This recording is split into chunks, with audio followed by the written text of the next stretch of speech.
Part 1. You are going to hear a conversation.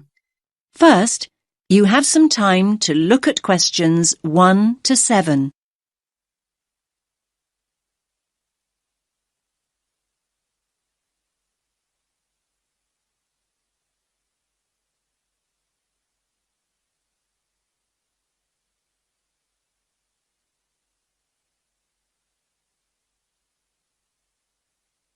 Listen carefully to the first part of the conversation and answer questions 1 to 7.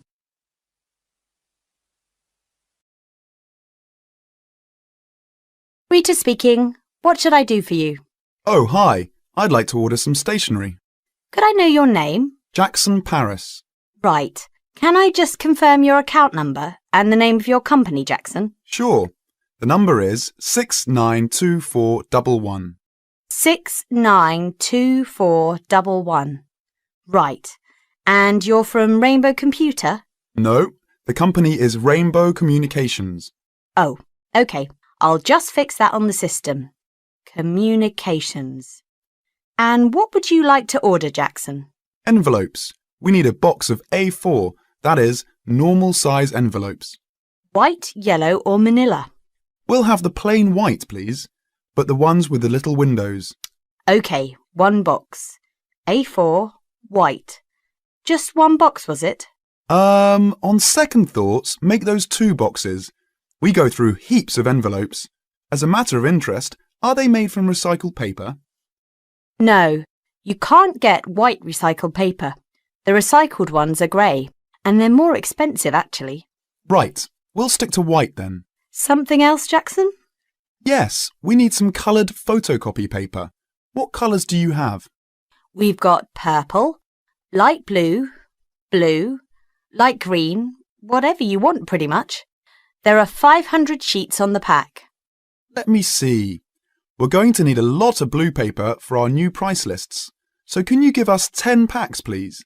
Make sure it's the light blue, though. 10 packs of the light blue. Anything else that we can help you with? Let me think. What else do we need? I'm sure there was something else. Pens, paper clips, fax paper, computer supplies, office furniture. Oh, yes. We need floppy disks. Do you have those nice coloured ones? Yes, but they're a bit more expensive than the black ones. That's all right. I'm not paying anyway. Right, floppy disks. What about diaries next year? We've got them in stock already, and it's a good idea to order early. No, I think we're all right for diaries, but something we do need is one of those big wall calendars. You know, one that shows the whole year at a glance. Do you stock those? We certainly do. OK, can you include a wall calendar then, with the other stuff? Just make sure it's got the whole year on the one side. Sure. Now you have some time to look at questions 8 to 10.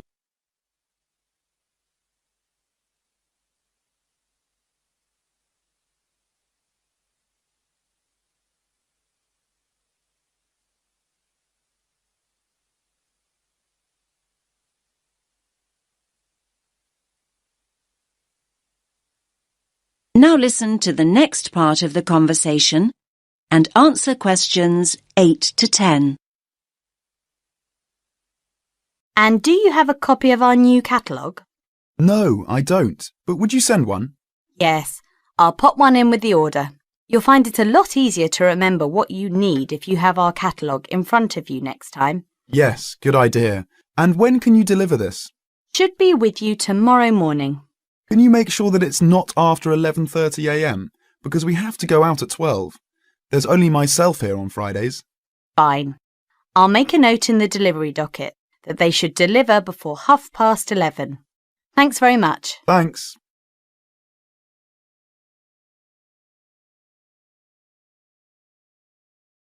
That is the end of Part 1.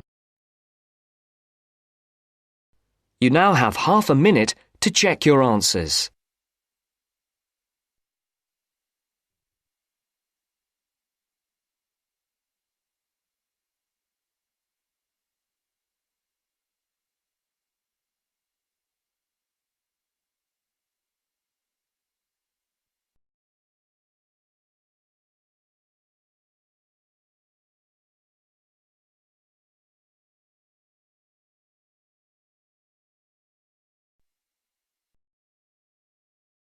Now turns to Part 2. Part 2. You'll hear a lecturer talking to students about a printing process. First, you have some time to look at questions 11 to 15.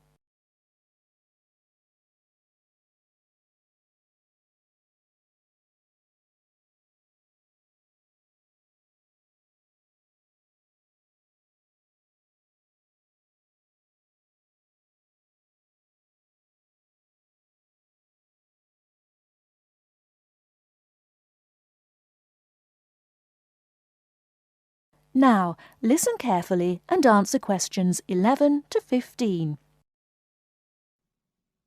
As I've made clear in earlier lectures, many different solutions have been proposed to the basic technological problem of getting meaningful marks onto paper. In other words, several different forms of printing have developed over the years, many of which are still in use today for different purposes. This week, I'd like to discuss the rotogravure process. This is one of the most widely used printing processes, and after describing how the process works, I'll be describing some of its industrial uses and the advantages and disadvantages of this form of printing. As the name implies, rotogravure is a form of printing in which large cylindrical pieces of metal rotate, while the paper to be printed passes between them. The paper is held in place against the printing surface by the impression roller. The weight of this roller is one of the factors that affect how much ink is actually transferred to the paper. Remember that this roller does not directly transfer ink onto the paper. The side in contact with the impression roller remains blank, and it's the other side of the paper which is actually the printed side. The impression roller presses the paper against the ink-bearing roller, generally known as the gravure cylinder. This roller is etched or engraved using either a laser or a diamond-tipped etching machine. This creates a large number of tiny holes in the surface of the roller which hold the ink. The depth and size of these holes determines how much ink is picked up from the ink fountain, which the whole printing assembly rests in. How much ink is picked up, in turn, determines the density of the image produced.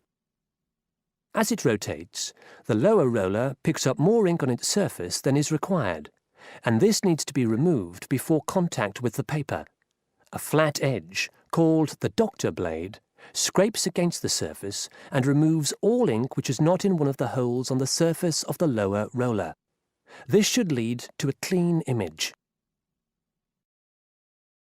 Before you hear the rest of the talk, you have some time to look at questions 16 to 20.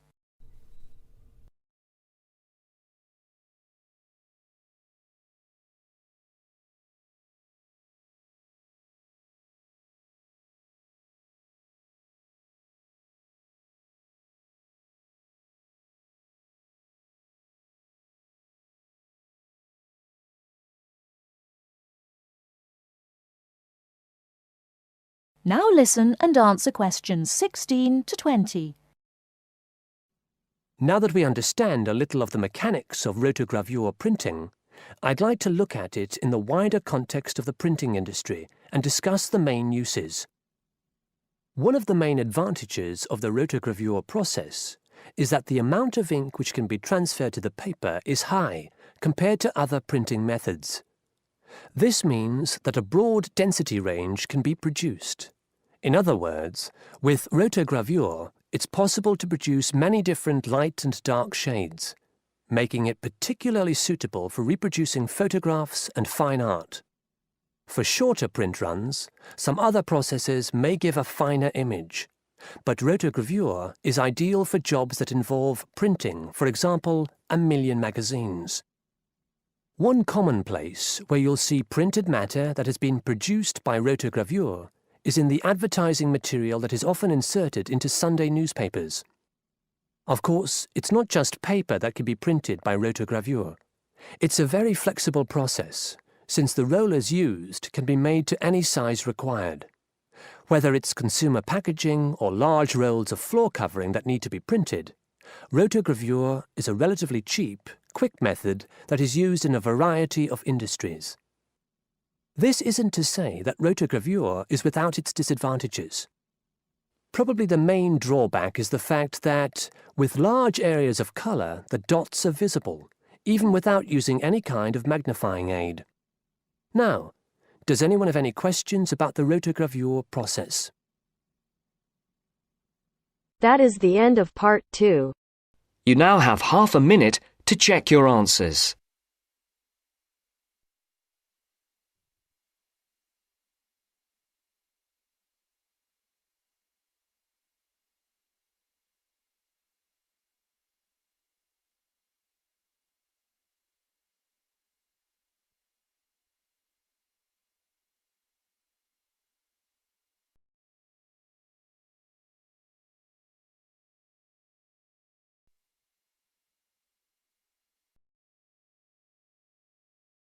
Now turns to part 3. Part 3. First, you have some time to look at questions 21 to 26.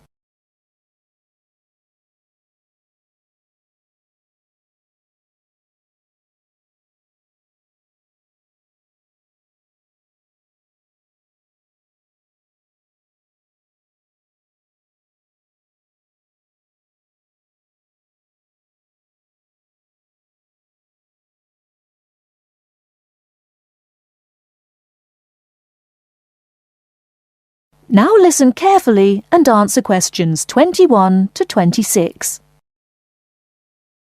Hello, my name is Emiliano. I am a student here and I'd like to rent a house for 6 months. OK, well, you've come to the right place. We specialise in short-term rental. First of all, I would like to get a few details from you. Can you give me your full name, please? Yes, it is Emiliano Nespla. And can you tell me your present address, please? Yes, it's 17 Middleway, Penrose. I'm living with a homestay family at the moment. That's great. Now, do you have any identification with you? Oh, and we will need a reference from someone who knows you here. Maybe your homestay family. Yes, okay. Here's my passport and the card from my language school. My referees can be Mrs. Alice Thompson. She's my homestay mother and she wouldn't mind, I'm sure. You can contact her at the same address as me, of course. OK. If we need to contact you, should we leave a message with your homestay? No, you can speak to me directly. My cell phone number is 021 548 3534. Great. Now, do you have a bank account? You will need to pay your rent by direct debit. You know, it will come out of your account automatically every month. Okay, I don't have my bank account details with me now, but I can get them and bring them back later today. That's fine. Now, can you tell me what kind of house you are looking for? Do you want to rent by yourself? No, I'm looking for a 3-bedroom house. I want to rent with my 2 friends. I will bring them in to see you later today. OK. And what areas are you interested in renting in? Well, here's a map. Can you see my school? I don't have a car, so I need to take some kind of public transport to school and I don't want to travel for more than 30 minutes each way. Do you think you have anything which is suitable? Yes, we do. Here is a list of available properties. I'll highlight the ones that could be of interest to you. Look at the map and go and have a look at the houses with your friends. Do you have a friend with a car? Yes, I do. Good. So go and look outside the houses. It will give you an idea of what the area is like. But remember, don't go into the garden or knock on the door. If you want to go in and have a look, let me know and we can arrange an appointment. Okay, can you give me an idea of price? Yes. If you look at the list, you can see the weekly rent written next to the house address. Oh yes, I can see it now. Do I need to pay anything else? Yes, you need to pay a deposit which you will get back when you move out, and you have to pay a non-refundable agent fee which is equivalent to 1 week's rent. You will have to pay your bills when they come in every month too, of course. Okay, well, thank you very much for your help. What time should I come back with my friends and my bank details? How about 2:30 this afternoon? That sounds good. Thank you for your help. I'll see you later. Thanks for coming in. Goodbye.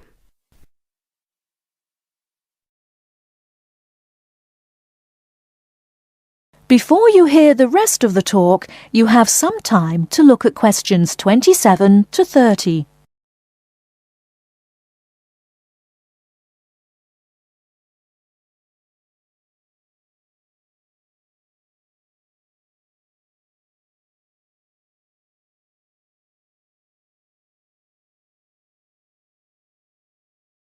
Now listen and answer questions 27 to 30.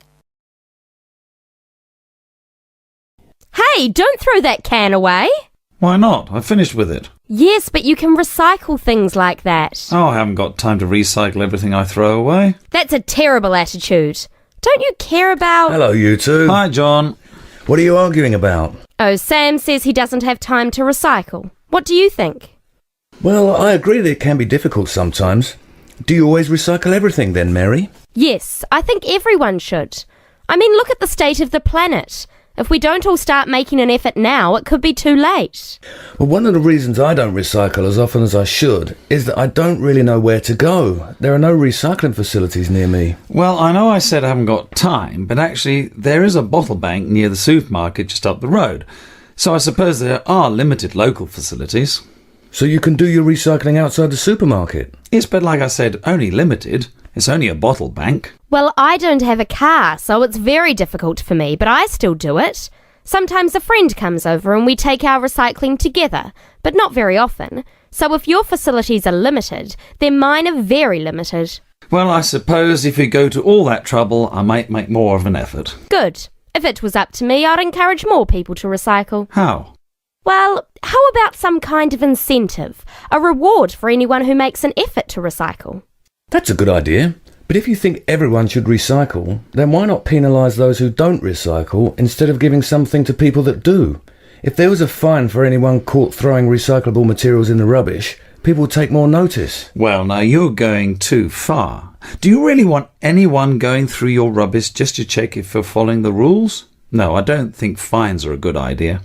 Well, I think we should be doing something. Anyway, I have to go. I've got my social science class next. See you later. Yeah, see you later. Bye.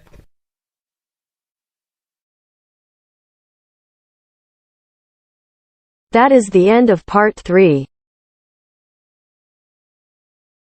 You now have half a minute to check your answers.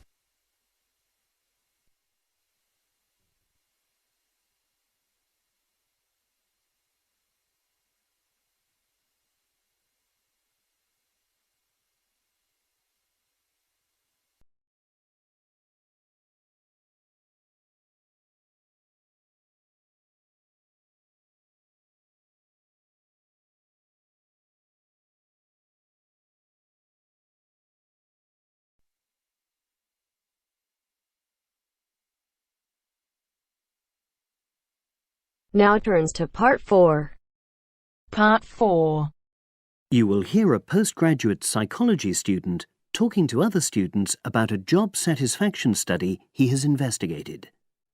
Before you listen, you have some time to look at questions 31 to 40.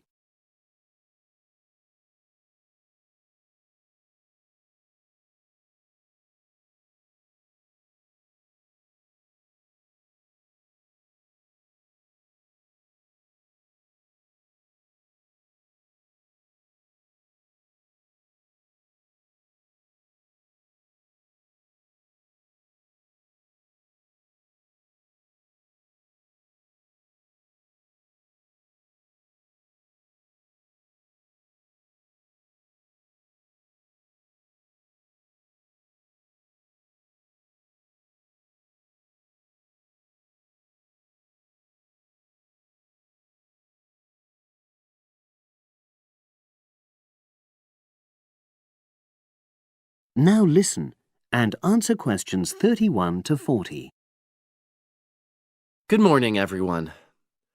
For my presentation today, I'm going to report on an assignment that I did recently. My brief was to analyze the methods used in a small study about job satisfaction and then to make recommendations for future studies of a similar kind.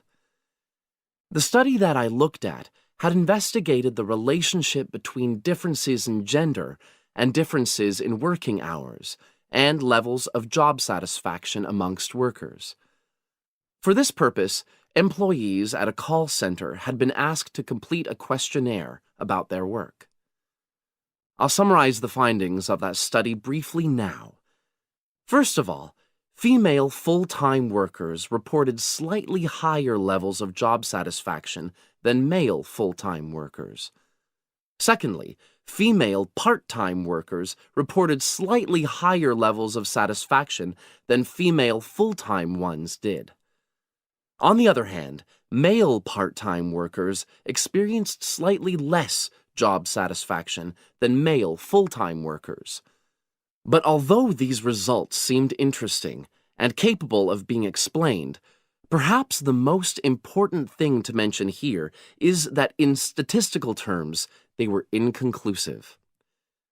Personally, I was surprised that the findings hadn't been more definite, because I would have expected to find that men and women, as well as full and part-time workers, would experience different levels of satisfaction. So I then looked more carefully at the methodology employed by the researchers to see where there may have been problems. This is what I found.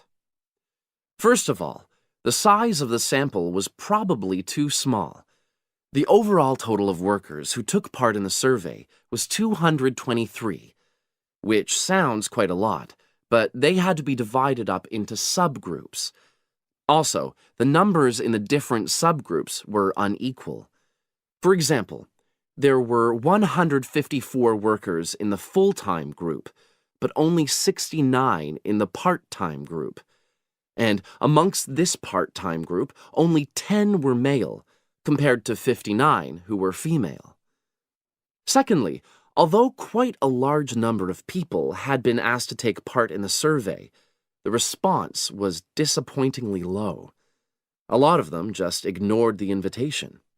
And workers who did respond may have differed in important respects from those who didn't. Thirdly, as the questionnaires had been posted to the call center for distribution, the researchers had had very limited control over the conditions in which participants completed them. For instance, their responses to questions may have been influenced by the views of their colleagues. All these problems may have biased the results. In the last part of my assignment, I made recommendations for a similar study, attempting to remove the problems that I've just mentioned. Firstly, a much larger sample should be targeted, and care should be taken to ensure that equal numbers of both genders and both full and part-time workers are surveyed. Secondly, the researchers should ensure that they are present to administer the questionnaires to the workers themselves. And should they require the workers to complete the questionnaire under supervised conditions so that the possibility of influence from other colleagues is eliminated.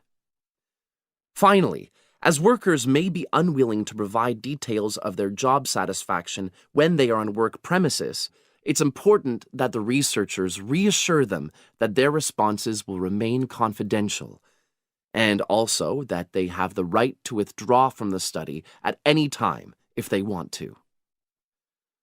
By taking measures like these, the reliability of the responses to the questionnaires is likely to be increased, and any comparisons that are made are likely to be more valid. So, that was a summary of my assignment. Does anyone have any questions? That is the end of part 4. You now have half a minute to check your answers.